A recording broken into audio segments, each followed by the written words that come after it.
Rain drummed against the windows of Riverside High as Tyrese Carter slid into his seat, drawing exactly as much attention as he didn't want. New kid. Military posture. Silent observer.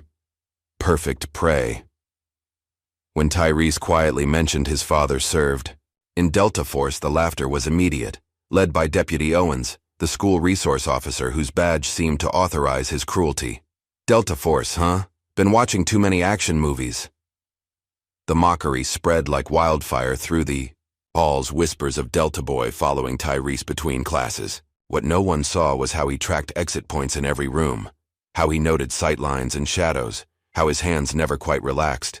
They didn't see the coded letters arriving with no return address, or the way Miss Lorna burned them after reading. They couldn't know that when Master Sergeant Elijah Carter had vanished from military records years ago, he hadn't stopped training his son. They had mistaken silent discipline for weakness. And soon, very soon, they would understand their mistake. Just before we get back to it, I'd love to know where you're watching from today. And if you're enjoying these stories, make sure you're subscribed, because tomorrow's special episode is one you definitely don't want to miss. The rain pattered against the windows of Riverside High School as Tyrese Carter walked through its doors for the first time. His backpack hung from one shoulder, and his eyes scanned the crowded hallway with quiet precision. At 17, he carried himself with a stillness that made him seem older, more weathered than his classmates who pushed and jostled around him. Room 212, he muttered to himself, checking his schedule again. Miss Lorna had insisted on driving him to school that morning, her arthritic hands gripping the steering wheel too tightly. "You keep your head down, you hear?" She'd told him before. He got out of the car. "This ain't like your old school." Tyrese had just nodded, knowing better than to argue with his grandmother. Since moving in with her 3 weeks ago, he'd learned that her soft voice carried a backbone of steel. The first period bell rang as he slid into an empty desk in the back row of Mr. Wilson's history class. 20 pairs of eyes turned to look at him, then quickly away. New kids weren't unusual at Riverside High, but mid-semester transfers were. "Ah, you must be Mr. Carter," said Mr. Wilson, a balding man with round glasses and a pocket protector. "Welcome to American history. We're just about to start our unit on modern warfare." Tyrese nodded once, keeping his expression neutral. Mr. Wilson turned back to the whiteboard, writing Veterans Day Tribute Assignment in large letters. "As I was saying, your next major assignment will be a personal essay about a veteran who has impacted your life. Family members are encouraged, but you can also interview a local veteran if you don't have military connections." A collective groan rippled through the classroom. "Do we have to?" asked a boy in a Letterman jacket who Tyrese would later learn was Hunter Whitfield, the star quarterback. "None of us got any war heroes in our families." Several students laughed. Mr. Wilson frowned. "I'm sure many of you have connections to veterans you might not even be aware of, Hunter," he said. "Anyone in this room have a family member who served?" A few hands went up hesitantly. Tyrese didn't raise his hand, but something in Hunter's dismissive tone made him speak up. "My father served," he said quietly. The classroom fell silent as all heads turned toward him again. "Excellent, Mr. Carter," said Mr. Wilson. "What branch, if you don't mind my asking?" Tyrese met the teacher's eyes directly. "Army, Delta Force." The silence lasted exactly 2 seconds before laughter erupted across the room. Hunter was the loudest, slapping his desk. "Yeah, right? And my dad is Navy SEAL Team 6. Tyrese didn't laugh. He didn't even blink. From the doorway came a new voice, deep and mocking. "Delta Force, huh? You've been watching too many action movies, kid." Deputy Owens, the school resource officer, leaned against the doorframe, arms crossed over his khaki uniform. His badge caught the fluorescent light as he stepped into the classroom uninvited. "Everything all right in here, Mr. Wilson?" Heard some commotion. His eyes never left Tyrese. "Just discussing our Veterans Day assignment, Deputy," Mr. Wilson said, clearly uncomfortable with the interruption. Owens nodded slowly, his eyes still fixed on Tyrese. "And what were you saying about Delta Force, son?" The room had gone silent again. 21 pairs of eyes watched the exchange. Tyrese sat perfectly still, his posture relaxed but alert, a subtle tension visible only in his jawline. "My father served in Delta Force," he repeated calmly. Deputy Owens let out a theatrical laugh. Son, do you know how many boys I've heard claim their daddies were special forces? Delta is the most elite unit in the military. They don't just let anyone in. Tyrese held the deputy's gaze without flinching. I know. What's your father's name then? I know a few guys who served. Sergeant Elijah Carter, Owens snorted. Never heard of him. You wouldn't have, Tyrese replied. That's kind of the point. The deputy's smile faltered slightly. You calling me a liar, boy? No, sir. Tyrese's voice remained level. I'm just stating a fact. The tension in the room was palpable. Mr. Wilson stepped forward, trying to regain control of his class. Deputy Owens, we're in the middle of a lesson. You can laugh now, Tyrese interrupted, still looking directly at Owens. But one day you'll see him for yourself. The deputy's face hardened. Principal's office, now, for disruptive behavior. I didn't disrupt anything, Tyrese said. Now. Owens pointed to the door. Tyrese gathered his backpack unhurriedly, aware of the eyes following him. As he passed Hunter's desk, he heard a whispered Delta boy, followed by snickers. The hallway was empty as Deputy Owens marched him toward the administrative offices, his hand hovering near Tyrese's shoulder without actually touching him. You think you're funny? Owens asked, voice low. Making up stories on your first day? Tyrese didn't answer. Principal Waverly's office was neat and decorated with academic certificates and a framed photo of her with the governor. She was a tall, elegant black woman with short locks and glasses, who seemed genuinely concerned when Tyrese was brought in. What seems to be the problem, Deputy? She asked, gesturing for Tyrese to take a seat. New student disrupting class with tall tales, Owens said. Needs a reality check. Principal Waverly looked at Tyrese. Would you like to explain what happened? Tyrese recounted the incident matter-of-factly. When he finished, he added, I didn't mean to cause trouble, I just answered the question. We need to call his father, Owens insisted. Get this straightened out. He's deployed, Tyrese said. You can call my grandmother. She's my guardian. Right now, Principal Waverly nodded. We'll do that.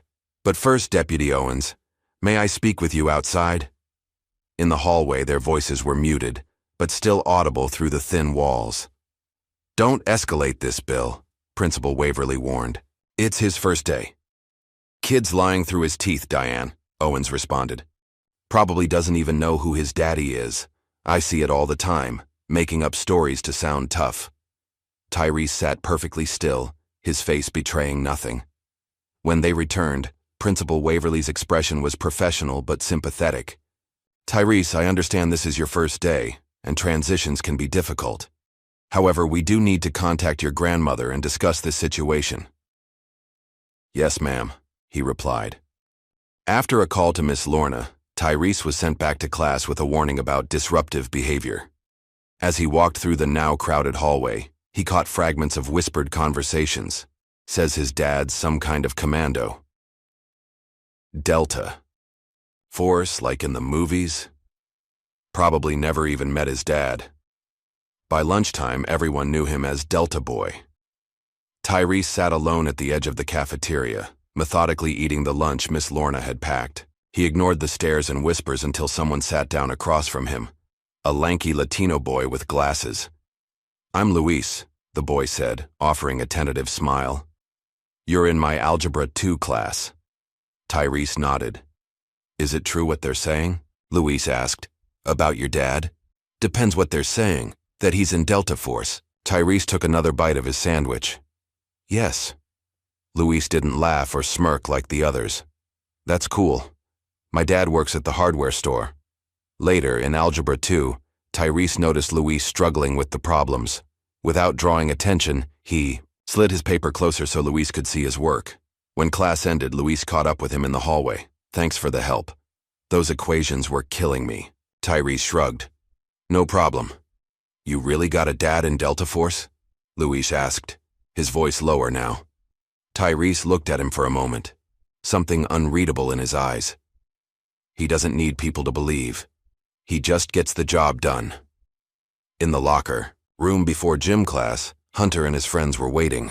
They crowded around Tyrese as he changed. "Hey, Delta boy," Hunter said, leaning against the lockers. "My dad's a city councilman. He knows every military family in this town. Never heard of any Carters." "Not surprised," Tyrese replied, pulling his gym shirt over his head. "What's that supposed to mean?" "It means you don't know everything." Hunter's face reddened. "You calling me stupid?" "I'm not calling you anything," Tyrese said, closing his locker. "Just stating a fact." Hunter stepped closer. "You know what I think? I think you're a liar. I think your dad probably ran off when you were a baby." For the first time, something flickered in Tyrese's eyes, a brief flash of anger quickly controlled. "Think whatever you want." "Or maybe," Hunter continued, encouraged by his friend's laughter, "he's just some deadbeat who tells you stories to make up for never being around." Tyrese moved so quickly that no one saw it coming. One moment he was standing by his locker. The next he was inches from Hunter's face, not touching him but radiating a controlled intensity that made the bigger boy step back. "Don't talk about my father," Tyrese said quietly. The gym teacher's whistle broke the standoff. Tyrese turned and walked calmly to the gym, leaving Hunter and his friends exchanging nervous glances. When Miss Lorna picked him up after school, her face was lined with worry. "Principal Waverly called me. Said you were causing trouble." "I wasn't," Tyrese said, looking out the window. "They asked about Dad. I told them the truth." Miss Lorna sighed as she navigated the car through afternoon traffic. "Truth ain't always what people want to hear, Tyrese." "Should I have lied?" "Maybe just said, he was in the army, left out the rest." Tyrese turned to look at his grandmother. "He raised me to stand my ground, even when it's not easy." Miss Lorna's hands tightened on the steering wheel. "I know he did, baby. I know he did." That evening, as Tyrese helped Miss Lorna prepare dinner, the mail slot rattled. He retrieved the small pile of envelopes from the floor, bills, advertisements, and a plain manila envelope with no return address. "What's that?" Miss Lorna asked, peering over his shoulder. Tyrese turned the envelope over in his hands. "Not sure." Inside was a folded note bearing a cryptic symbol, a stylized hourglass intersected by a dagger, and the words, "Hold fast, the time will come." Tyrese stared at the note for a long moment, then carefully folded it and slipped it into his pocket. "What did it say?" Miss Lorna asked, her voice tight with worry. "Nothing important," Tyrese replied, but his eyes told a different story. The morning routine at Miss Lorna's house started before dawn. Tyrese was always up first, moving quietly through the small rooms as he prepared for the day. By the time his grandmother shuffled into the kitchen, breakfast was ready, and her medications were laid out in neat rows beside her favorite mug. "You don't need to do all this," she said, watching him flip pancakes. "I've been taking care of myself for a long time." "I know," Tyrese replied, "but Dad asked me to help out." Miss Lorna sighed. "Your daddy always was a worrier."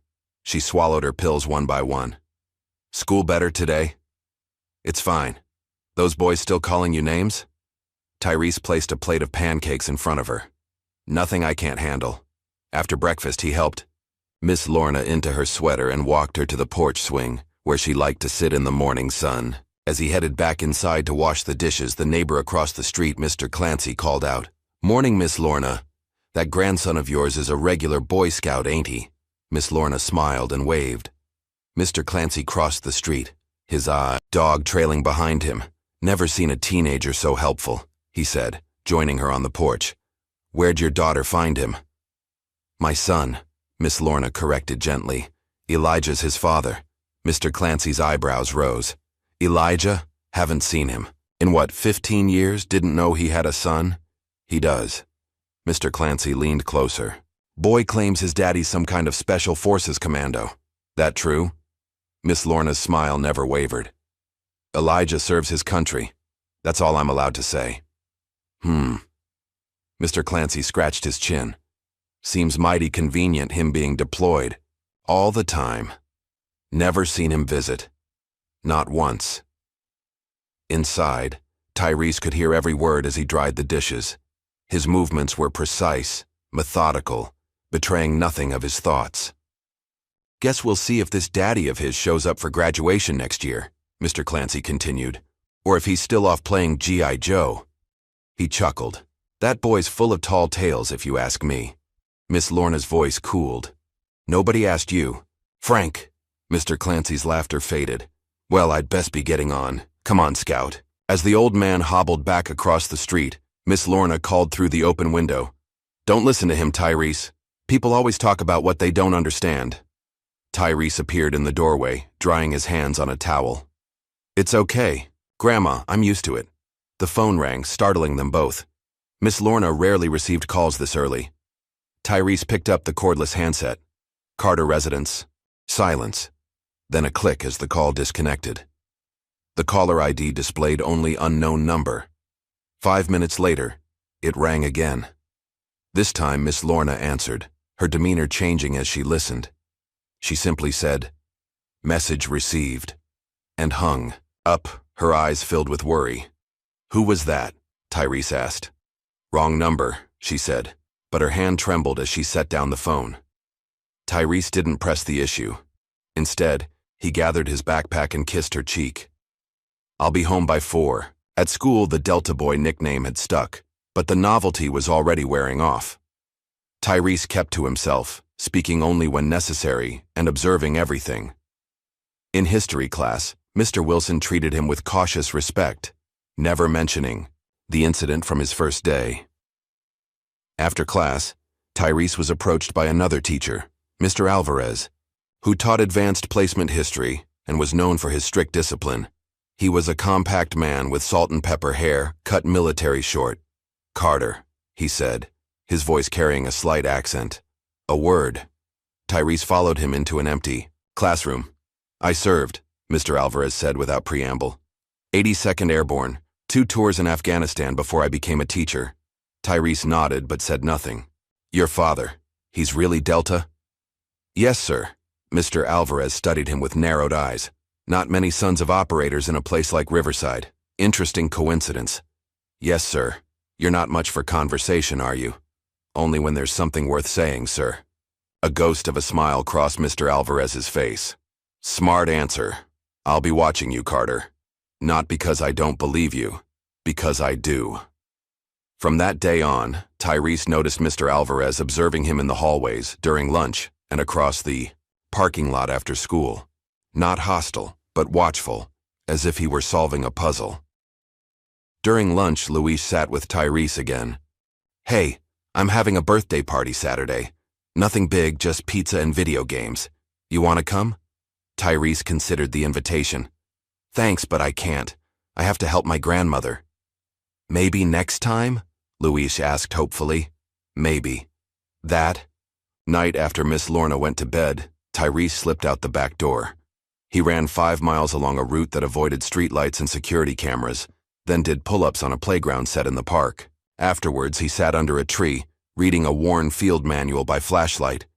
He was so focused that he almost missed the car parked across the street, its engine off, headlights dark. 2 men sat inside, watching. When Tyrese closed his book and stood, the car pulled away slowly without turning on its lights. The next day, Tyrese noticed the same men at a coffee shop near school. They wore plain clothes, jeans and button-down shirts, but something about their posture marked them as military or law enforcement. They watched him from a distance but never approached. Tyrese changed his walking route home, taking unexpected turns and doubling back twice. The men didn't follow, but when he reached Miss Lorna's street, their car was parked at the corner. Inside, Miss Lorna was burning something in the kitchen sink. Paper that curled and blackened as flames consumed it. When she saw Tyrese in the doorway, she jumped. "Lord, child, you scared me half to death." "What are you burning?" he asked. Miss Lorna ran water over the ashes. "Just some old bills. Nothing important." But Tyrese had already seen the corner of an envelope matching the one he'd received earlier that week. Was it another message? From Dad? Miss Lorna dried her hands, avoiding his eyes. "Some ghosts are better left sleeping," she said, her voice trembling. "What does that mean?" What aren't you telling me? It means you should focus on being a normal teenager for once, she snapped, then immediately softened. I'm sorry, baby. I'm just worried about you. Meanwhile, at the police station, Deputy Owens hunched over his computer, scrolling through Tyrese's transfer file. There wasn't much. Basic demographic information, grade records from his previous school in Virginia, immunization records. Nothing. About his father. Owens picked up his phone and dialed a number. Hey, it's Bill. Need you to check something for me. Yeah, military database. Name's Elijah Carter, supposedly Delta Force. He listened for a moment. I know it's classified. Just see what you can find. At school the next day, Mr. Alvarez cornered Tyrese after the final bell. I served with a man once, he said quietly, who went on to join Delta. He disappeared during a mission called Black Echo. Never found his body. He watched Tyrese's face carefully. You remind me of him. Same way of watching everything, same way of standing, like you're ready for whatever comes. Tyrese's expression revealed nothing, but his eyes sharpened with interest. What was his name? He asked. Mr. Alvarez shook his head. Classified, but he was a good man, one of the best I ever knew. He handed Tyrese a folded piece of paper. If you ever need help, this is my address. My door is always open to a soldier's son. As Tyrese walked home that evening, the sky darkened with approaching rain. He took a shortcut through the alley behind the grocery store, checking his surroundings with practiced vigilance. He was halfway down the alley when a van pulled in, blocking the exit. 2 masked men jumped out and rushed toward him. Got him, one said, reaching for Tyrese's arm. What happened next would later become legend at Riverside High. Tyrese dropped his backpack and moved with explosive speed. He ducked under the first man's grasp, struck him in the throat, and used the man's momentum to throw him into a stack of wooden pallets. The second attacker pulled a knife. Tyrese kicked it from his hand, then delivered a precise combination of strikes that left the man unconscious on the wet pavement. The entire fight lasted less than 10 seconds. Breathing steadily, Tyrese retrieved his backpack. He checked both men's pulses, then pulled out his phone and dialed 911. I'd like to report an attempted abduction, he said calmly, giving the address before hanging up. As sirens wailed in the distance, he walked away from the scene, disappearing into the gathering darkness like a shadow. By morning, security footage of Tyrese's fight had made its way through the Riverside Police Department. Officers huddled around computer screens, watching in disbelief as the teenager took down 2 grown men with military precision. Play it again, Deputy Owens demanded, leaning closer to the screen. His face had grown increasingly red with each viewing. Freeze it there. Look at that technique. That's not something you learn in a street fight. The police chief, a heavy-set man named Wallace, scratched his chin. Kid's got skills, I'll give him that. Says they tried to grab him. Convenient story, Owens muttered. Nobody saw the van. No plates on the security footage. You think he's lying? Owens crossed his arms. I think there's more to this Delta boy than meets the eye. By second period, the video had gone viral across the school. Students crowded around phones in hallways, their whispers following Tyrese as he moved between classes. The mockery had transformed into something more complex, a mixture of fear, awe, and suspicion. Where does a kid learn to fight like that? Hunter asked his friends, watching Tyrese from across the cafeteria. After lunch, Tyrese was called to Principal Waverly's office. Deputy Owens was already waiting along with another officer. Tyrese, Principal Waverly began, her voice strained with concern. We need to discuss what happened yesterday. The men attacked me, Tyrese said simply. I defended myself. Those men are in the hospital, Owens said. One has a crushed larynx, the other a dislocated shoulder and concussion. Tyrese met his gaze without flinching. They had a knife. Where did you learn those techniques? The other officer asked. My father taught me self-defense. Owens leaned forward. You're Delta Force father, right? He made air quotes with his fingers. The one nobody's ever seen? Principal Waverly shot him a warning look. Deputy, please. I'm not answering any more questions without my grandmother present, Tyrese said. This isn't an interrogation, Principal, Waverly assured him. We're concerned about your safety. Then I'd like to go home. After a tense silence, Principal Waverly nodded. I think that's best. I'm placing you on a week's suspension for safety reasons. Not as punishment, but until we sort this out. Safety reasons? Tyrese raised an eyebrow. Your safety and that of our other students, she clarified. As Tyrese stood to leave, Owens blocked his path. This isn't over, Carter. Not by a long shot. I know, Tyrese replied quietly. Miss Lorna was waiting in the front office, her small frame practically vibrating with tension. She said nothing until they were in the car, doors closed against the outside world. You promised, she finally said, her voice cracking. You promised you wouldn't use those techniques unless your life was in danger. It was, Tyrese replied. Miss Lorna gripped the steering wheel tightly. You could have run. They would have. Caught me. There were two of them, she shook her head. Now everyone knows. The police, the school, you might as well have put up a billboard. I didn't have a choice, Grandma. The drive home was silent after that. As they pulled into the driveway, Miss Lorna suddenly turned to him, tears in her eyes. Your father is alive, she said, the words tumbling out like she couldn't hold them back any longer. But the world thinks he's dead, for good reason. Tyrese stared at her, his calm facade cracking for the first time. What? That's all I can tell you right now. But those men who attacked you, they weren't random. They were looking for you. Specifically. Why? Miss Lorna wiped her eyes. Because of who your father is. What he knows. Inside, Tyrese paced the small living room while Miss Lorna made tea with shaking hands. The weight of her revelation pressed down on him, filling the spaces between them with unasked questions. The letters, he finally said. They're from him, aren't they? She nodded slowly. I burned them after reading, like he instructed. Why didn't you tell me? To protect you. She set down her teacup. To keep you safe. Meanwhile, at the police station, Owens received news that the two attackers had posted bail and disappeared.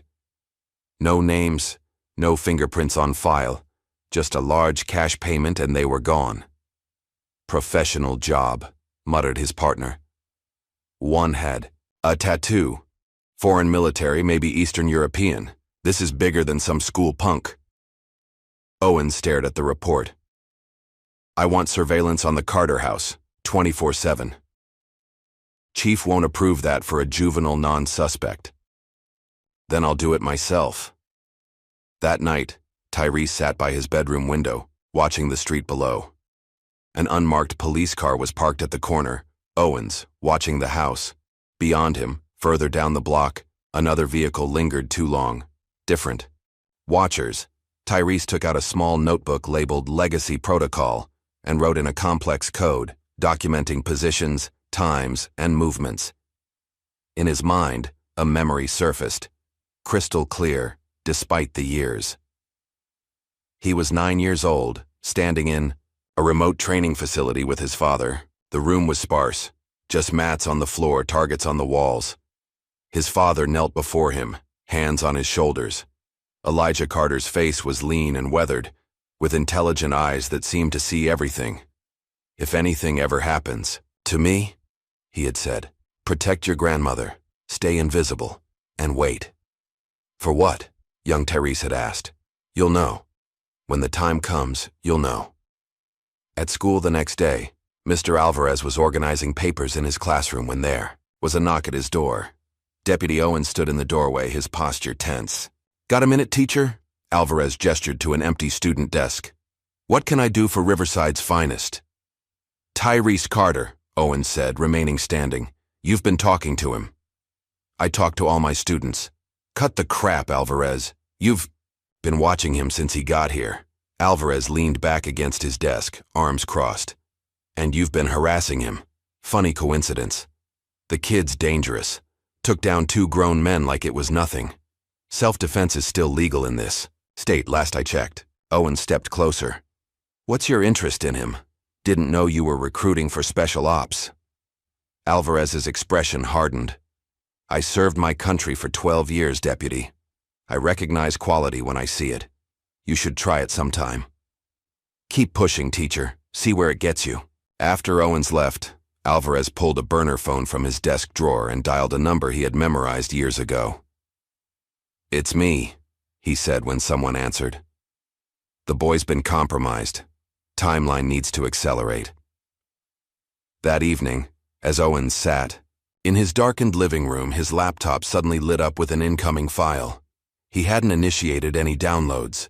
The screen flickered, showing an unauthorized access warning, then opened to a classified server. "What the hell?" he muttered, leaning forward. The file contained partial mission logs from something called Operation Black Echo.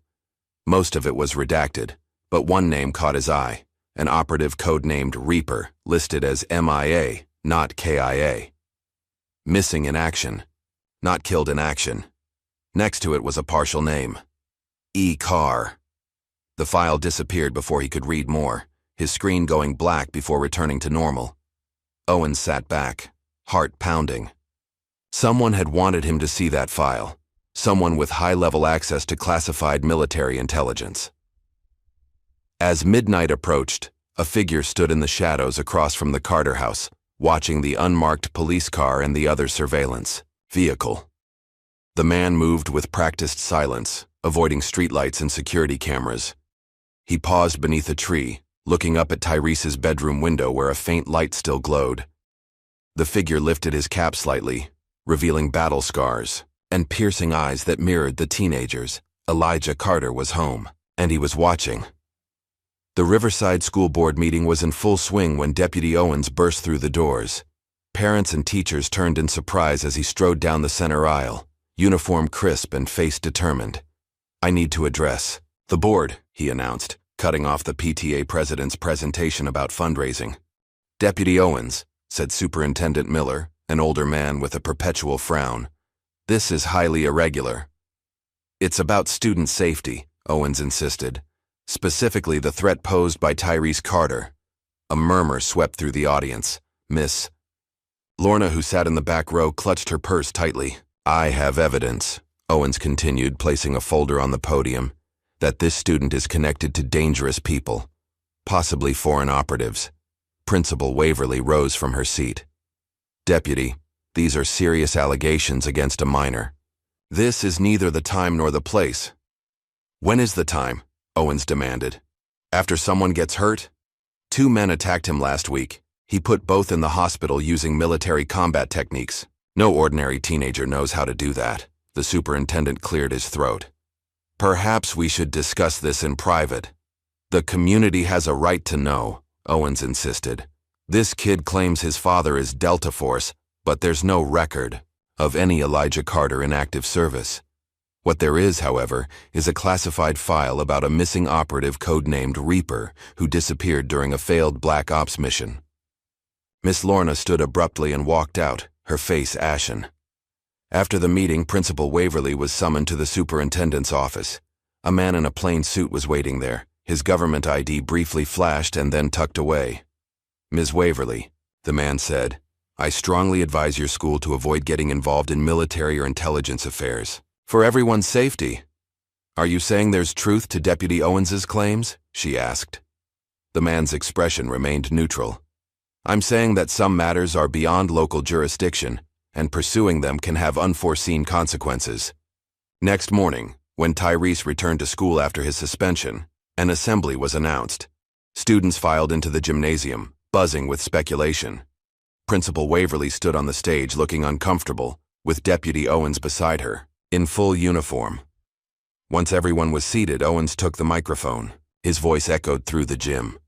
"Many of you have heard rumors about a fellow student and an incident last week," he began.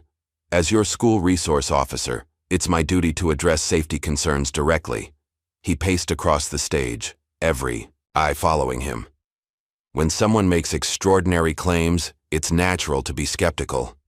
When those claims involve elite military units and classified operations, skepticism is not just natural, it's necessary." His gaze found Tyrese in the crowd. You've been lying to this school and your imaginary daddy ain't coming to save you. The gymnasium fell silent. Students shifted uncomfortably, avoiding Tyrese's eyes. Principal Waverly stepped forward, trying to regain control. "Deputy Owens, that's enough!" But Tyrese was already walking down the bleachers, his steps measured and deliberate. He stopped at the foot of the stage and looked up at Owens.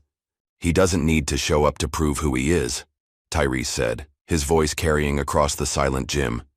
"But you might want to be ready when he does." Without another word, he turned and walked out, the double doors swinging shut behind him. Luis found him in the parking lot, backpack already slung over his shoulder. "You're leaving?" "For now," Tyrese replied. "Where will you go?" Tyrese looked toward the tree line at the edge of school property. "It's better if you don't know. Will you be back?" "Maybe." Tyrese offered his hand. "You've been a good friend." "Luis." They shook hands, and then Tyrese was gone, moving with purpose toward the woods behind the school. When Miss Lorna returned home that afternoon, she found a note on the kitchen table. It read simply, "Time to step forward. Initiating Phase 2. Her hands trembled as she reached for the telephone. From a hidden compartment beneath the kitchen sink, she retrieved a small black device. She punched in a code, waited for the connection, and spoke clearly. "He's ready, and so is his father." Across town, Mr. Alvarez was searching for Tyrese.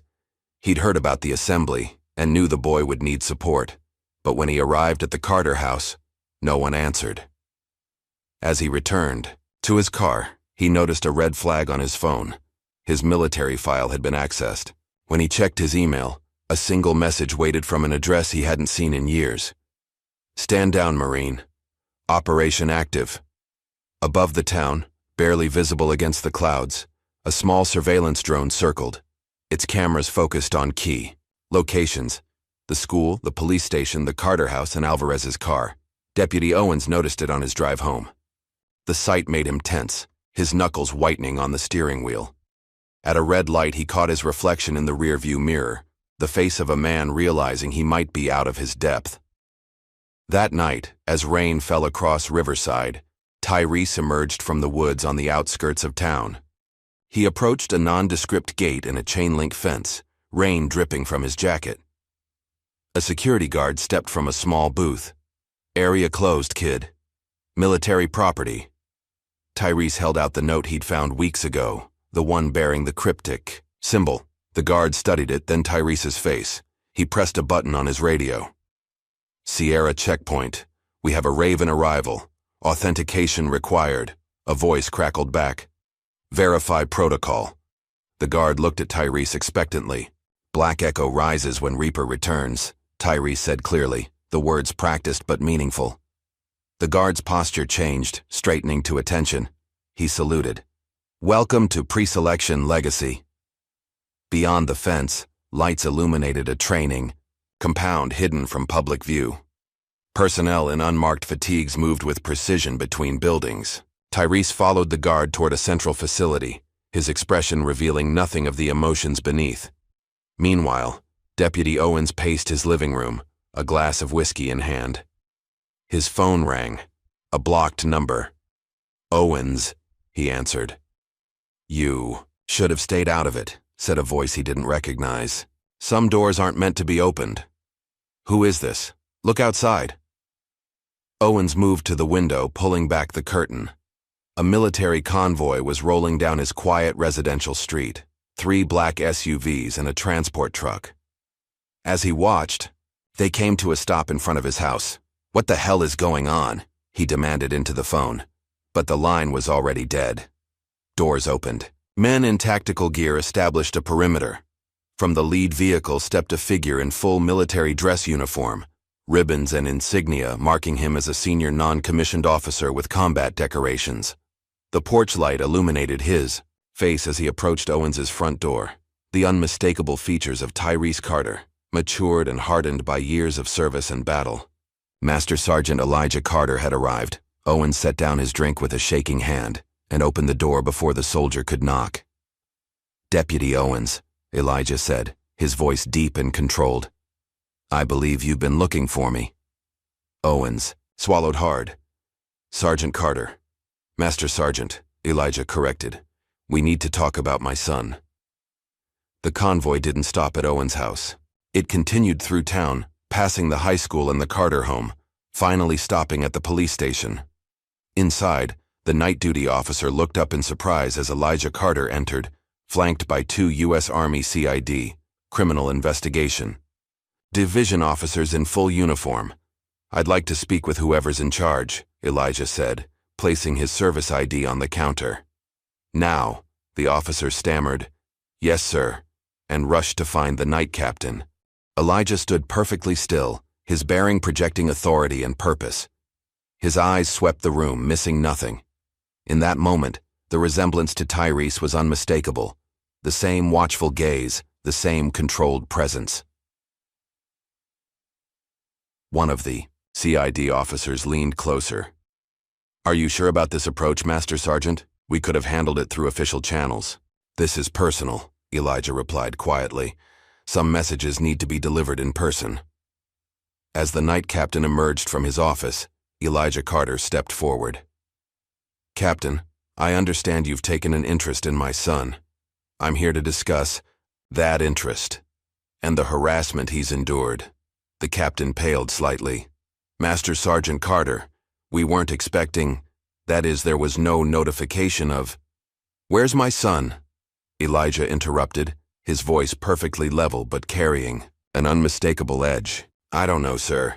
He left school this morning after an incident with our resource officer. Elijah nodded once.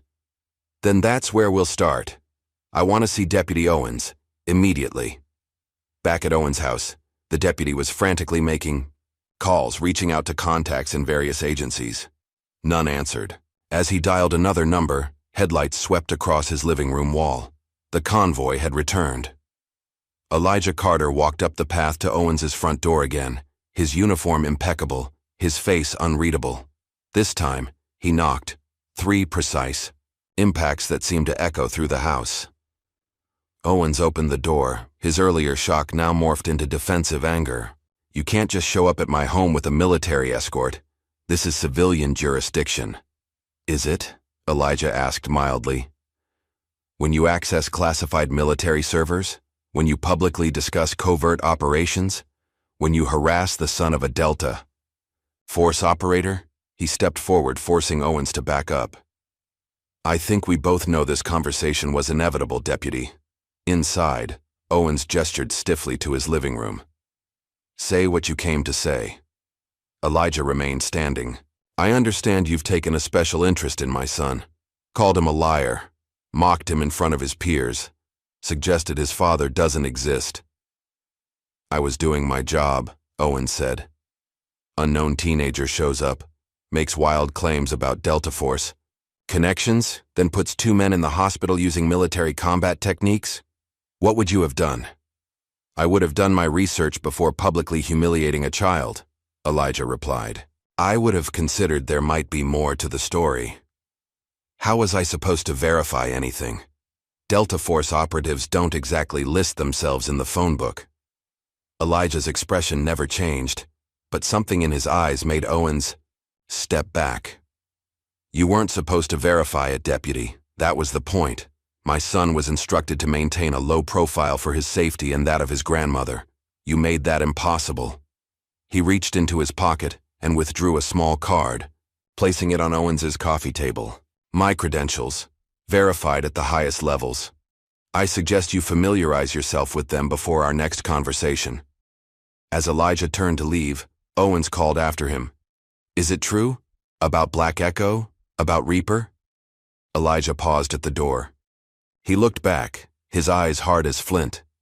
Some questions shouldn't be asked, Deputy, especially by those who aren't prepared for the answers. The door closed with a final click, leaving Owens alone with his thoughts and the sound of military vehicles pulling away into the night. Morning sunlight glinted off the polished door of Riverside Police Station as Master Sergeant Elijah Carter returned, his dress uniform immaculate, silver oak leaves on his shoulders catching the light. The 2 CID officers flanked him, their faces professionally neutral but postures alert. Inside, the station had come alive with activity. Word had spread quickly. The mysterious Delta Force father had materialized, and he wasn't just real, he was a decorated war hero. The station fell silent as Elijah entered, his boots clicking precisely on the linoleum floor. Deputy Owens stood by the duty desk, his usual confidence noticeably diminished. "Sergeant," Owens greeted him, attempting casual authority. "Master Sergeant," Elijah corrected again, his voice level, but with steel underneath. "We need to talk. Privately." The chief's office was offered, its occupant mysteriously absent. As the door closed, the two men sized each other up. Elijah, tall and composed in his uniform. Owens, increasingly uncertain in his tan deputy's outfit.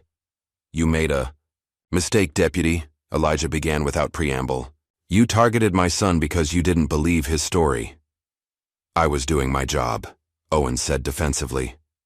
"Suspicious transfer student making claims about an elite military unit." "Let me be more specific," Elijah interrupted. "On September 12th, you called him a liar in front of his history class.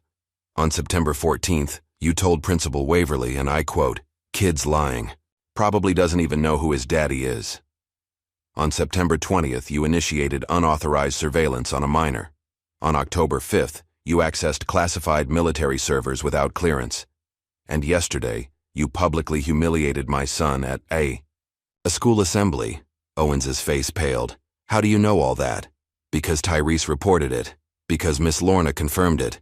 Because we've been watching." Elijah leaned forward slightly. "Did you think we wouldn't be?" "We?" Owens asked. Elijah placed a classified ID card on the desk between them. "I could have you charged under multiple statutes right now. The only reason I haven't is because I want to know why. What's your interest in my son?" Owens stared at the ID card. The clearance level was higher than anything he'd seen before, even during his military service. "I didn't believe him," Owens admitted finally. "Kids make stuff up all the time, but then the fight happened. No teenager should be able to take down two grown men like that. Unless they've been trained by someone who knows what they're doing. Yeah, well, when I tried to verify your existence, I hit walls. Then I got that classified file about Black Echo and Reaper." Elijah's expression sharpened. "Who sent you that file?" "I don't know. It just appeared on my computer." Elijah considered this information, then leaned closer. "Echo November Tango Romeo Alpha Papa," he whispered, a code phrase that made Owens's eyes widen in recognition. "Holy shit," Owens breathed. "You're really him. Reaper." "Was," Elijah corrected. "Now I'm just a father protecting his son." He stood, straightening his uniform. "Stay away from Tyrese. Stay away from Miss Lorna. This is your only warning, as see." He turned to leave. Owens called after him. "Wait, where is he? Your son?" Elijah paused at the door. "Somewhere safe, which is more than I can say for anyone who threatens his future." By noon, word had spread through Riverside High School like wildfire. Students gathered in hushed groups, sharing fragmented stories that grew with each retelling. His dad showed up in a helicopter with an army platoon. He's got like 15 Purple Hearts. They say he killed 50 terrorists with just a paperclip. The exaggerations amused Luis, who knew more than most but said little. As he walked to his locker, several students approached him. "Hey, you were friends with Delta Boy, right? Is it true about his dad?" "His name is Tyrese," Luis corrected. "And yeah, his dad is the real deal." In the cafeteria, Hunter sat with his football teammates, uncharacteristically quiet. When one of them made a joke about Tyrese, Hunter snapped, "Shut up, man. Just shut up." After school, Hunter hesitated by his car, then drove to the Carter house. Miss Lorna was on the porch. Two men in plain clothes standing discreetly nearby. Federal protection that hadn't been there the day before. "Ma'am," Hunter said nervously, keeping his distance. "I just wanted to apologize for how I treated your grandson." Miss Lorna studied him with wise, tired eyes. "Doesn't seem like I'm the one who needs that apology." "No, ma'am, but I don't know where Tyrese is." "He'll be back," she said simply. "Some things need to settle first." Meanwhile, in a secure briefing room at Fort Benning, Georgia, Elijah Carter stood before a group of officers in dress uniforms, their chests decorated with ribbons and medals. A projector displayed classified images of covert operations spanning 2 decades. Operation Black Echo was compromised from the beginning, Elijah explained, his voice professional, detached. 8 operators inserted, 3 extracted. 5 presumed killed in action. On the screen, night vision footage showed a firefight in a mountainous region, muzzle flashes illuminating rocky terrain. We were sent to retrieve intelligence on a terror cell operating between Afghanistan and Pakistan. Instead, we walked into an ambush. Someone had leaked our position, our timeline, our extraction plan. He advanced to the next slide, a grainy satellite image of bodies on the ground. After the ambush, I discovered evidence that the leak came from within our own intelligence community. A rogue faction who wanted the mission to fail for reasons still unclear. A general with silver hair spoke up. "And you faked your death rather than report this?" "I reported it through secure channels," Elijah countered. 3 days later, my safe house was hit. 2 more operators died. That's when I knew whoever betrayed us had high-level access. Another slide appeared, a photograph of Tyrese at age 9. I had a son to protect, a legacy operator in training. I made the decision to disappear, to train him in secret, to prepare for the day when we would need to expose the truth. "Legacy operator?" the general asked. "Part of a classified contingency program initiated after 9/11. Select Delta Force operators with exceptional genetic profiles were encouraged to have children who could be trained from birth. A generational approach to creating the perfect soldier." The room fell silent as the implication sank in. "Tyrese is the only known surviving legacy operator," Elijah concluded. "The others were eliminated when their fathers were compromised. He's the last piece of evidence that the program existed, and that someone betrayed it." Back in Riverside, Tyrese returned to school 3 days after his father's appearance. The difference was immediately apparent. 2 federal agents in plain clothes accompanied him to the entrance before taking positions outside the building. As he walked to his locker, students moved aside, watching him with newfound respect and curiosity. Some nodded tentatively. Others simply stared. Hunter approached, his usual swagger replaced by uncertainty. "Hey," he said awkwardly. I went by your grandma's place." Tyrese regarded him calmly.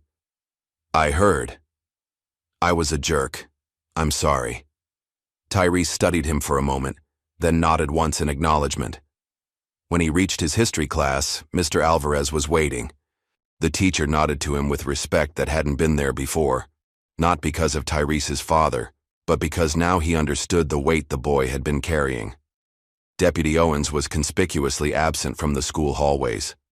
In his place stood a new resource officer, a woman who kept her distance from Tyrese but watched him with professional interest. After school, a black SUV waited to take Tyrese home. Miss Lorna had been moved to a secure safe house outside town, a precaution that came with Elijah's return. As the SUV pulled away, Owens watched from his personal vehicle parked across the street. His face was tight with humiliation and anger. He pulled out his phone and dialed a number he hadn't used in years. "Palmer," he said when someone answered. "It's Owens, from Trident Security. I need a favor."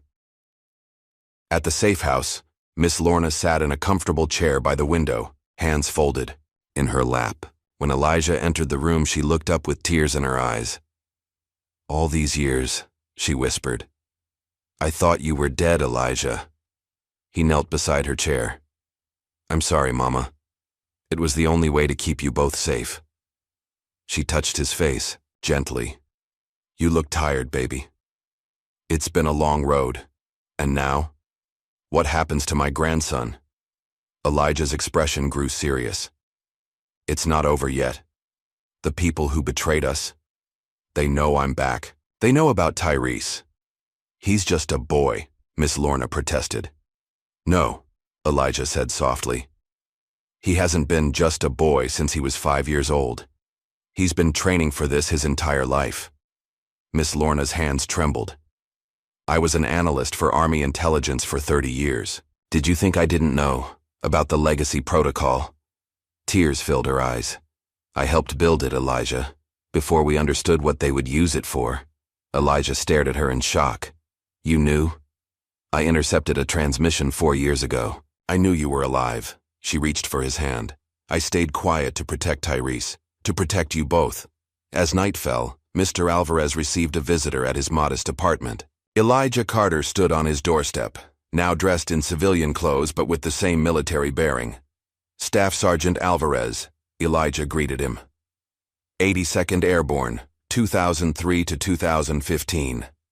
Master Sergeant Carter, Alvarez replied, stepping aside to let him in. I thought you might visit eventually. Inside, Alvarez poured 2 glasses of whiskey. You saved my life in Kandahar, he said. 3rd checkpoint, the IED that didn't detonate. Elijah nodded. You weren't supposed to know it was me. Hard to forget the man who pulls you back from a trigger plate seconds before you would have stepped on it. Alvarez handed him a glass. Your son has your instincts. He has more than that, Elijah said. He has your teaching. Thank you for watching over him. What happens now? I need your help, Elijah said. He's ready, but he needs mentoring, someone he can trust when I can't be there. Alvarez didn't hesitate. Whatever he needs. Meanwhile, a sleek government sedan pulled up at Riverside Town Hall. A man in an impeccable suit stepped out. General William Bradford, his chest bare of the medals he usually wore but his authority unmistakable. The mayor, police chief, and select council members waited in a closed meeting room. Bradford wasted no time. What I'm about to tell you is classified at the highest level, he began. A special operator and his family in your community need protection. This boy, Tyrese Carter, is the only known surviving legacy operator. He has to be protected at all costs. Legacy operator? The mayor asked. What does that mean? It means he's been trained since birth for special operations work. It means he possesses skills and knowledge that make him both valuable and vulnerable. And it means that your town is now part of a national security matter. Across town, in a dimly lit van with surveillance equipment, a handler spoke into a secure radio while watching Elijah and Tyrese through a long-range camera. The father and son stood outside the safe house, embracing for the first time in years. Target in sight, the handler reported. Operation Vulture Shade is a go. Dawn broke over a secluded training facility tucked away in the Georgia pines. Tyrese moved through a simulated urban environment, clearing rooms with precision that belied his age. Instructors watched from a control room, making notes and exchanging impressed glances. He's been doing this for years, one remarked. The muscle memory is already there. Another nodded. His father trained him well. This isn't crash course material. This is reinforcement. For Tyrese, the routines felt familiar. The cryptography, classes, the counter-surveillance exercises, the tactical decision-making scenarios. His entire life had been preparation for this moment, though he hadn't fully understood why until now. During a break, he sat alone, studying a weathered field manual. A shadow fell across the page as an instructor approached. Most kids your age struggle with calculus, the man said. You're memorizing infiltration protocols. Tyrese looked up. Not my first time seeing them. Your father's work, the instructor nodded. He broke every rule bringing you into this life. But watching you work, maybe he knew something we didn't. Later that day, Elijah was summoned to a secure conference room at the Pentagon. 5 figures waited around a mahogany table, a covert tribunal of military and intelligence officials. Master Sergeant Carter, began a silver-haired woman with no visible rank or identification. You've made quite a splash returning from the dead. Not my intention, Elijah replied, standing at parade rest. Sit, she instructed. This is informal. For now. As Elijah took a seat, the woman continued. Black Echo. Tell us what really happened. The official report says we were compromised by local assets. That wasn't true. Elijah's voice hardened. We were betrayed by our own. A rogue group within the intelligence community orchestrated the failure. That's a serious accusation. I have evidence. Elijah placed a small drive on the table. Surveillance footage, communication logs, transfer records, the same evidence that almost got me killed when I tried to report it through proper channels. The woman picked up the drive. And your son? What role does he play in this? He was insurance. If anything happened to me, he would continue the investigation when he was ready. The legacy protocol was terminated years ago, a man at the end of the table said. Too ethically problematic. Officially terminated, Elijah corrected.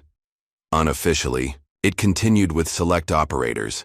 The same rogue element that sabotaged Black Echo wanted the legacy candidates eliminated. They nearly succeeded. Back in Riverside, Deputy Owens sat in his patrol car outside the school, watching through binoculars as Luis exited the building. Since Tyrese's departure, the boy had become his only link to the unfolding mystery. His phone rang, a secure line established the previous day. "We found something," said the voice on the other end. Owens wasn't just assigned to that school by chance. His placement was orchestrated 3 years ago by someone with administrative access to law enforcement databases. "He's a plant?" Owens asked, confused by the third-person reference to himself. "A sleeper agent. Probably doesn't even realize it. He was positioned there specifically to watch for any surviving operatives from Black Echo." Owens froze, his mind racing. "That's impossible. The evidence is solid. Someone has been pulling strings in your career for years, Deputy. The question is, who?" After hanging up, Owens sat motionless, replaying moments from his past. His unexplained transfer from Atlanta to Riverside. The persistent interest from certain officials in his routine reports. The ease with which he'd accessed classified information that should have been beyond his reach. At the safe house, Miss Lorna sat with a senior intelligence officer, reviewing old communications logs on a secure laptop. "I recognized the encryption pattern," she explained, her fingers moving with surprising dexterity across the keyboard. "It was one I helped design in the 90s. That's how I knew Elijah was alive." She pointed to a particular string of code. "This signature. It's unique to Delta Communications, but with a personal modifier that only Elijah would use." "Why didn't you report it?" the officer asked. Miss Lorna's eyes grew sad. "Because the people who would receive the report were the same, ones who tried to kill my son." Meanwhile, across town, Councilman Whitfield, Hunter's father, paced his office, phone pressed to his ear. "This is getting out of control," he hissed. "Carter was supposed to be dead. Now he's back, and military intelligence is crawling all over town." The voice on the other end was calm. "Stick to the plan. Your position keeps Owens protected. We need him in place." "And the money?" "I've been laundering funds through those shell corporations for years. If anyone starts looking closely, no one will. Just maintain your position and keep us informed." Yanon. To both men, Luis sat in his uncle's apartment across town, watching the conversation unfold on a computer screen. His uncle, a former NSA hacker named Ray, had been helping him break into encrypted servers. "There," Ray said, pointing to a string of code. "That's the connection. The councilman's been communicating with someone using military-grade encryption." Luis leaned forward. "Can we trace it?" "Already working on it." Ray's fingers flew across the keyboard. "If we can access the server logs for the Black Echo operation, we might find a match." Hours later, as night fell, Luis called Tyrese on a secure line provided before his departure. "We found something," Luis said without preamble. "Hunter's dad is compromised. He's been laundering money for someone connected to the people who betrayed your father." Tyrese's voice was calm. "Do you have proof?" "Almost. My uncle's breaking into more servers. We think we can retrieve footage of the Black Echo betrayal, the actual operation where your dad was supposed to die." "That's extremely classified material, Luis. My uncle says that's the point. The people who want this hidden are counting on no one being able to access it. But the NSA always keeps backups of backups." At the training facility, Elijah received the news with tight-lipped concern. "It's too dangerous," he told Tyrese. "We should go off-grid until we have more resources." "No," Tyrese replied firmly. "We don't run. We fight back. You trained me for this." Elijah studied his son's face, so young, yet marked by a determination that mirrored his own. "When did you get so stubborn?" "I had a good teacher." Later that night, a breakthrough came. Ray contacted them through an encrypted channel, his voice tense with excitement. We got it. The footage shows everything. The Black Echo mission, the ambush, and most importantly, the communications that set it up. It implicates at least a dozen people, including someone who's now a senior official inside Homeland Security. Who? Elijah demanded. Bradford. General William Bradford. Elijah's face hardened. Bradford was just in Riverside claiming to help protect Tyrese. He's not protecting him, Ray said. He's eliminating the last piece of evidence that could expose the whole conspiracy. Mr. Alvarez arrived at the facility the next morning, carrying a worn leather journal. I've been decoding the final part of the Legacy Protocol, he explained to Tyrese. Your father left clues in my possession years ago, things only another soldier would recognize. He opened the journal, revealing pages of notes and diagrams. There's a cache of hidden data buried beneath the local war memorial in Riverside, a symbolic hiding place known only to Delta operatives. What kind of data? Tyrese asked. Everything. The complete Black Echo files, the Legacy Protocol documentation, communication logs, surveillance footage, all the evidence needed to expose a 20-year conspiracy. Why would he hide it there?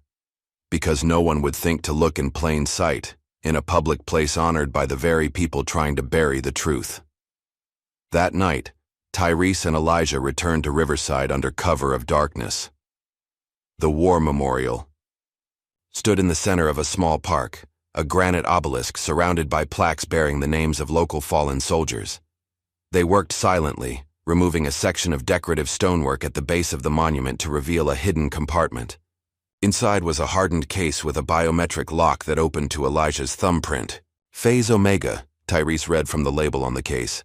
Inside lay a collection of hardened drives, documents, and a single handwritten note in Elijah's precise script. If you're reading this, you've become the final guardian. Tyrese looked up at his father. What does it mean? Elijah placed a hand on his son's shoulder, his eyes reflecting the moonlight. It means the burden passes to you if I fall. It means you're the last line of defense against people who would betray everything we stand for. As they secured the case, neither noticed the figure watching from the shadows, a high-powered scope trained on their position, a finger hovering near the trigger. The first explosion shattered the pre-dawn silence, a thunderous boom that rattled windows across the military training facility. Tyrese bolted upright in his bunk as emergency sirens wailed. Through the window, he saw orange flames licking the sky where the communications building had stood moments before. Armed figures in black tactical gear moved through the smoke, methodical and precise. Leading them was a familiar silhouette.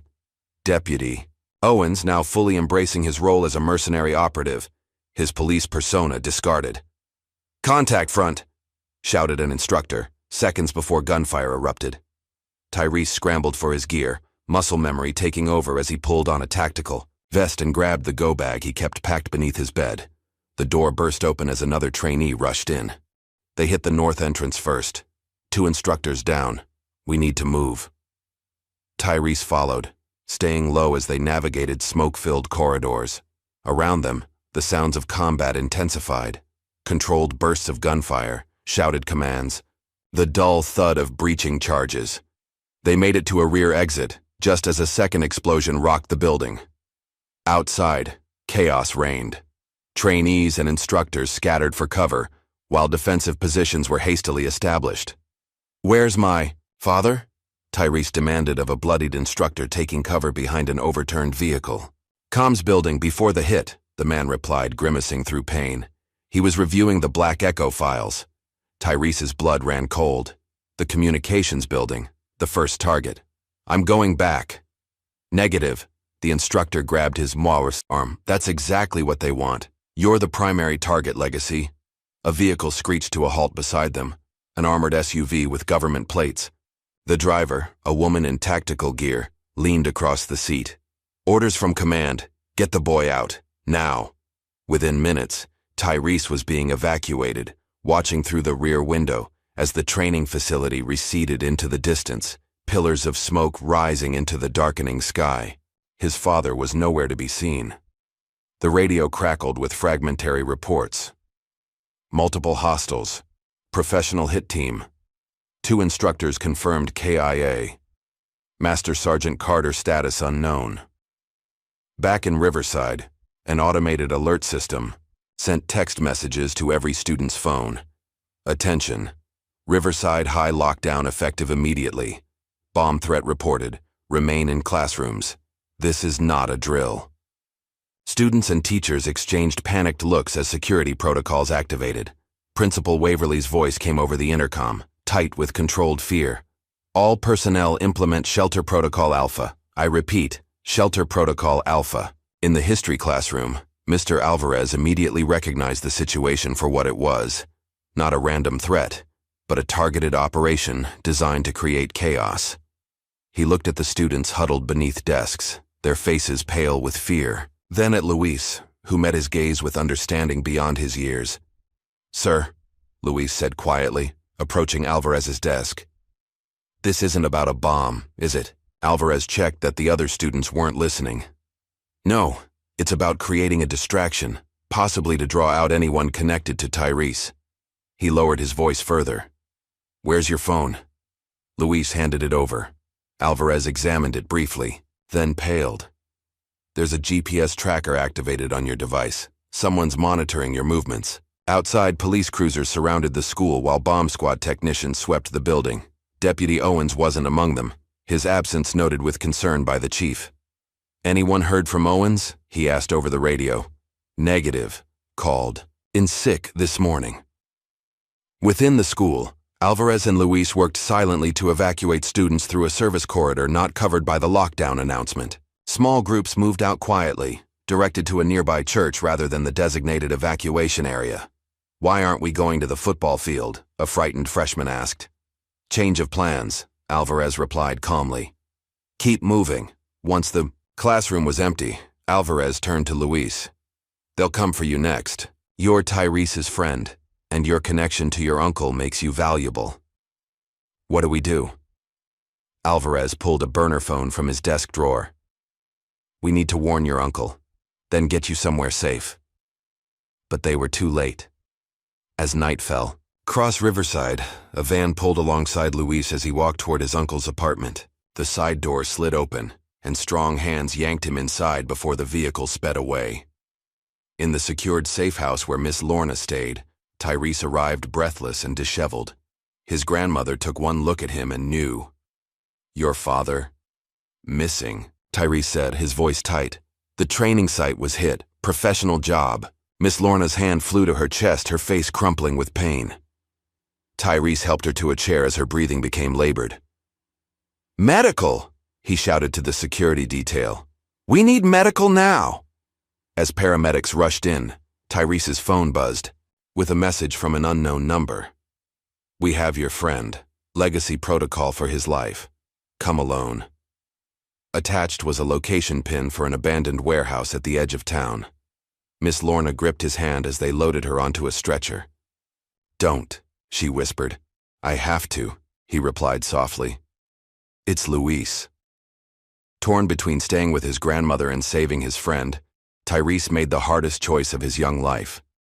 He slipped away as the medical team focused on Miss Lorna, using techniques his father had taught him to evade the security detail. At the hospital, Elijah Carter arrived moments after the ambulance, his uniform torn and face smudged with soot from the attack. He moved with a slight limp, blood seeping through a bandage on his arm. "Where is she?" he demanded at the nurse's station. "Room 212, the nurse replied, recognizing the authority in his voice. "They're saying it's a stroke."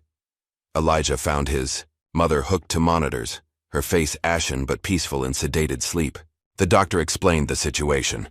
A stress-induced stroke, serious but not immediately life-threatening with proper care. "And my son? Where's Tyrese?" The security detail exchanged uncomfortable glances. "Sir, he slipped containment. We thought he was with you." Elijah's face hardened. He checked his phone, finding an encrypted message from Tyrese. "They have Luis, warehouse district. Going in." Elijah faced an impossible choice: stay with his mother or go after his son. He touched Miss Lorna's hand gently, then leaned down, to whisper in her ear. "You gave me 2 lives," he said softly. "I won't waste either." Across town, Ms. Waverly sat alone in her office, reviewing security footage from the lockdown. A knock at her door made her jump. Deputy Owens stood in the doorway, his uniform immaculate but his eyes cold. "Just following up on the threat," he said smoothly, stepping inside uninvited. "The all-clear was issued an hour ago," she replied, noting how he positioned himself between her and the door. "Nothing found. I need the names of anyone close to Tyrese Carter," Owens said, dropping all pretense. "Friends, teachers, anyone he might have confided in."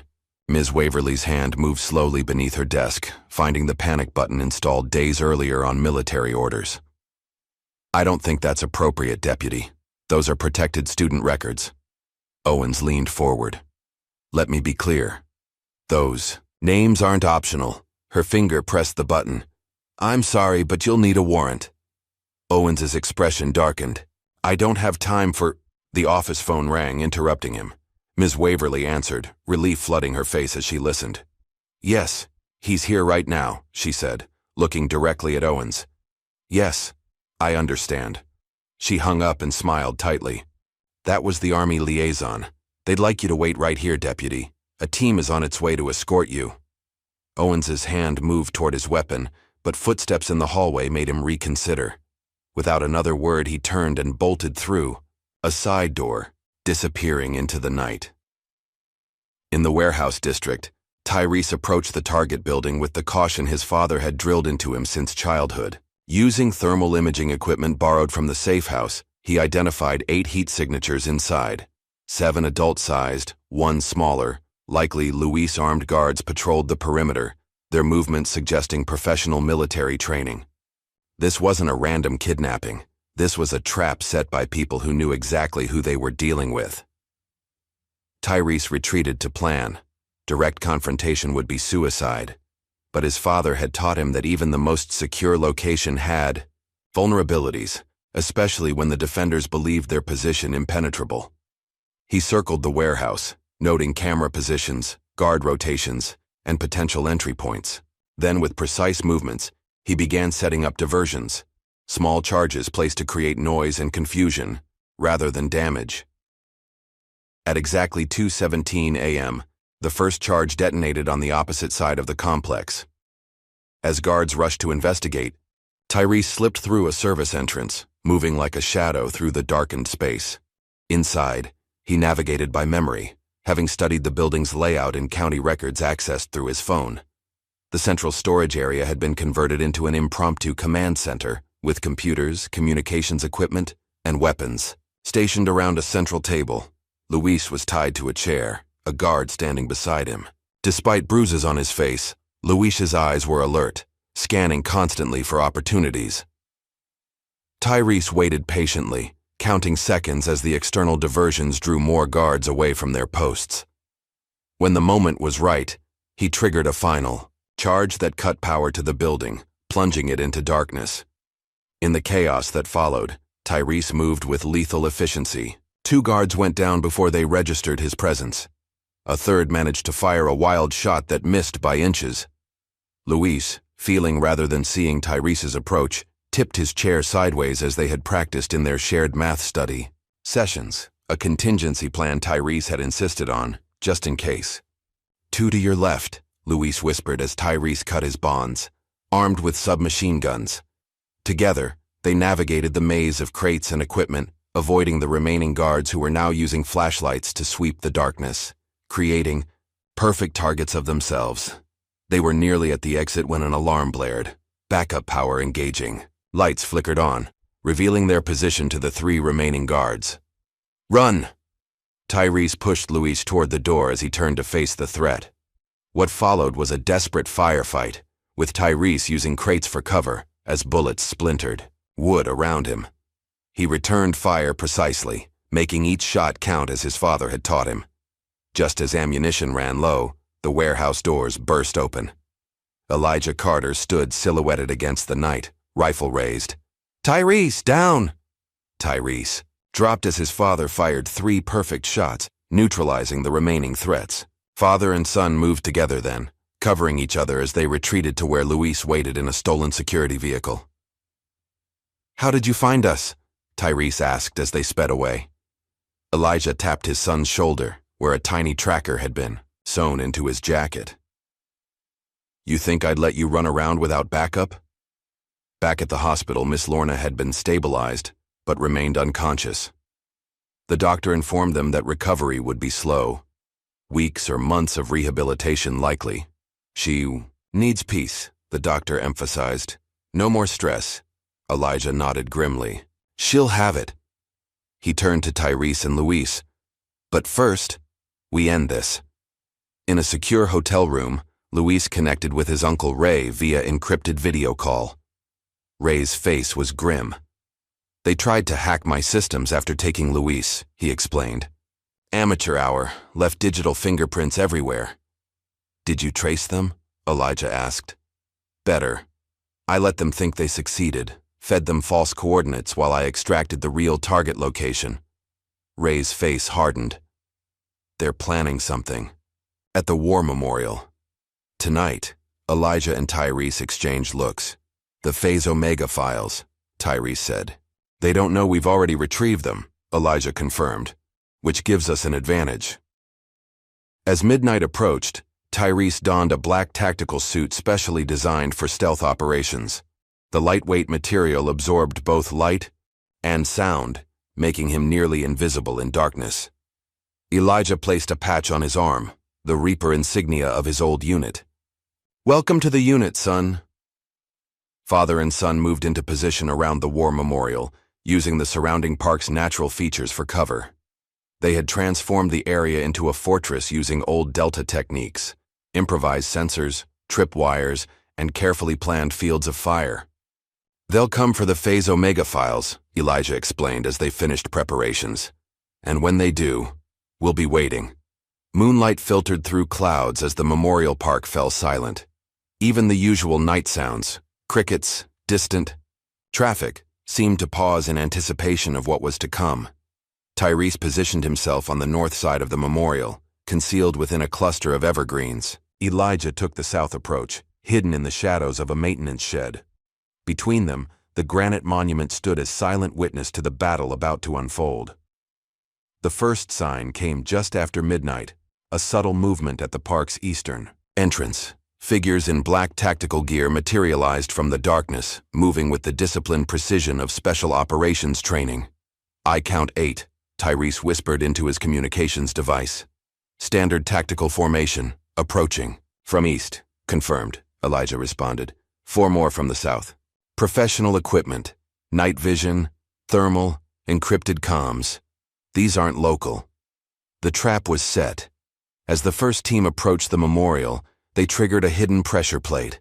Instead of an explosion, it released a cloud of smoke. Not harmful, but dense enough to render night vision equipment useless. Confusion rippled through their ranks. Elijah seized the moment, triggering secondary diversions, recorded sounds of movement from multiple directions, creating the illusion of a larger defending force. The attackers split up, exactly as planned. Isolated and disoriented, they became vulnerable to the precise surgical strikes Elijah and Tyrese had prepared. From his position, Tyrese disabled 3 operators in quick succession, using non-lethal techniques that left them unconscious but alive.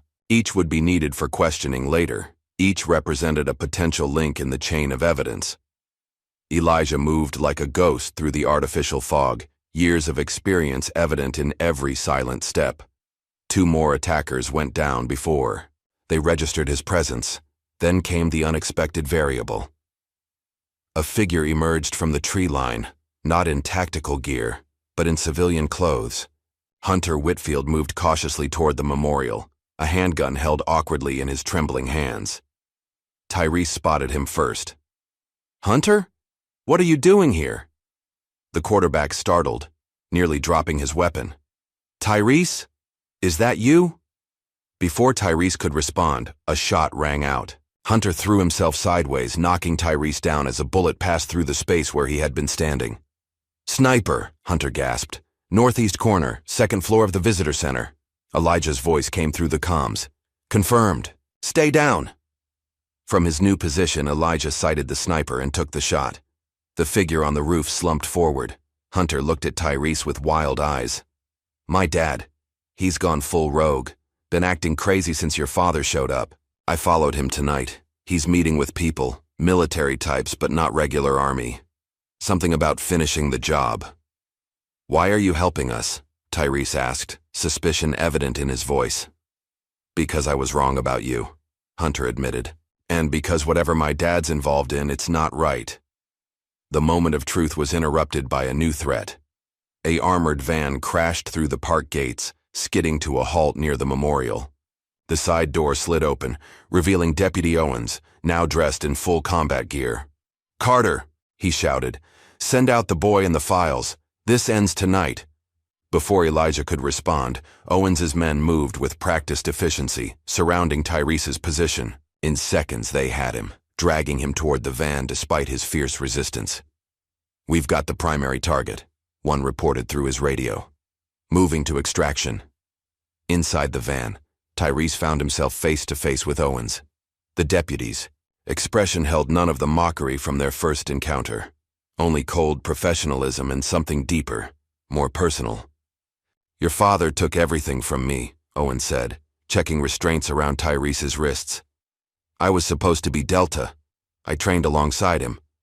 But he reported me for ethical violations during selection, said I was unstable. Tyrese studied him calmly. Were you? I was dedicated, Owens snapped, willing to do whatever it took. The legacy protocol was supposed to be my chance at redemption, until your father exposed the program's flaws. As the van pulled away, Tyrese shifted slightly, feeling the small explosive charge hidden in his boot, the one his father had insisted he carry for worst-case scenarios. Whatever you're planning won't work, Tyrese said, keeping Owens' attention on his face as he maneuvered his bound hands toward his ankle. It already has, Owens replied. Your father is outnumbered. The files will be recovered. And you, the last legacy operator, will help us rebuild the program, willingly or not. Tyrese's fingers closed around the charge. There's something. My father taught me about worst-case scenarios. What's that? Always have an exit strategy. The charge detonated with a controlled bang, not enough to kill but sufficient to blow out the van's rear axle. The vehicle swerved violently, then flipped onto its side, sliding across the pavement in a shower of sparks. Inside, chaos erupted. Tyrese had braced for impact, but still emerged bruised and disoriented. Owens lay nearby, blood trickling from a gash on his forehead, but still conscious. Their eyes met for a moment, adversaries recognizing each other's determination. Then Tyrese was moving, forcing the damaged rear doors open and escaping into the night. Meanwhile, Elijah had cornered the operations commander, the rogue Homeland Security official who had once been General Bradford, his former superior. It's over, William, Elijah said, weapon trained on the older man. We have everything, the Black Echo footage, the financial records, the communications, all of it live streaming to secure servers around the world. Bradford's composure cracked. You have no idea what you're interfering with. The legacy protocol was the future of warfare, genetically optimized operators who could change the course of history. They were children, Elijah countered. My son was a child. He was a weapon, Bradford insisted. The most perfect one we ever created. Elijah's expression hardened. No. He's a young man who deserves a choice about his own life. Something you never intended to give him. Mr. Alvarez appeared from the shadows, a phone in his hand. It's done. The confession is broadcasting live to every major news outlet, courtesy of Ray's connections. Bradford lunged for the weapon, but Elijah was faster. The general found himself pinned, looking up at the man he had tried to eliminate years ago. The funny thing about trying to create the perfect soldier, Elijah said quietly, is that sometimes they develop this inconvenient thing called a conscience. As dawn broke over Riverside, the aftermath unfolded like a complex military operation. Federal agents descended on the town, making arrests across multiple jurisdictions. Councilman Whitfield was taken in handcuffs from his home, his involvement in money laundering now fully exposed. Owens was transferred to a military detention facility, his fate to be determined by a tribunal rather than a civilian court due to the classified nature of his crimes. For Tyrese, the following weeks brought profound changes. Military intelligence debriefed him extensively, his unique knowledge now recognized as valuable intelligence rather than a weapon to be controlled. He was offered direct entry into a special cadet program, acknowledgement that he was now the youngest person ever recognized under the Delta Legacy Protocol, but with a crucial difference. The choice was his to make. Luis recovered from his ordeal with surprising resilience.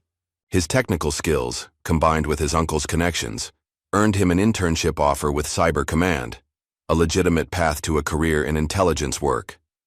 Hunter, having turned state's evidence against his father, began the difficult process of rebuilding his life. The arrogance that had defined him was gone, replaced by a quieter determination to make amends. Miss Lorna's recovery progressed slowly, but steadily. She moved back into her home, now with permanent security upgrades and regular medical visits. Elijah was often seen on her porch, helping with physical therapy exercises, or simply sitting beside her in comfortable silence. For the first time in over a decade, Elijah Carter retired for real. The secrets he had carried for so long were now in the open, at least to those with clearance to know them. The burden had shifted from his shoulders. "It's his turn now," he told Miss Lorna as they watched Tyrese prepare for his first day back at Riverside High. Not as a weapon, but as a young man who can choose his own path. 6 months later, Riverside unveiled a redesigned war memorial. The granite obelisk remained, but new plaques had been added, honoring those who had served in classified operations, their names forever part of the town's history. Tyrese stood before it, now in his senior year, and no longer an outsider. Students and teachers nodded respectfully as they passed. The story of the Delta Boy had evolved from mockery to legend. A stranger approached, a tourist passing through. "Impressive monument," the man remarked. "Who were they? The ones listed on the Special Operations plaque?" Tyrese studied the stranger's face, noting the subtle signs of military bearing despite the civilian clothes. Some habits never faded. "Legends," Tyrese replied simply. "And one of them was my father." As the stranger walked away, Tyrese remained at the memorial a moment longer. His future stretched before him, full of possibilities that had nothing to do with covert operations or classified missions. For the first time, the path was truly his to choose, and that, perhaps, was the greatest victory of all. What would you do if the world doubted everything about your identity? Would you break down, or would you stand strong until the truth emerged? Tyrese Carter chose to stand, and his story reminds us that legends aren't always visible until they step into the light. If this tale of resilience and vindication moved you, please like and subscribe for more stories that challenge our perceptions and reveal the extraordinary hiding in plain sight.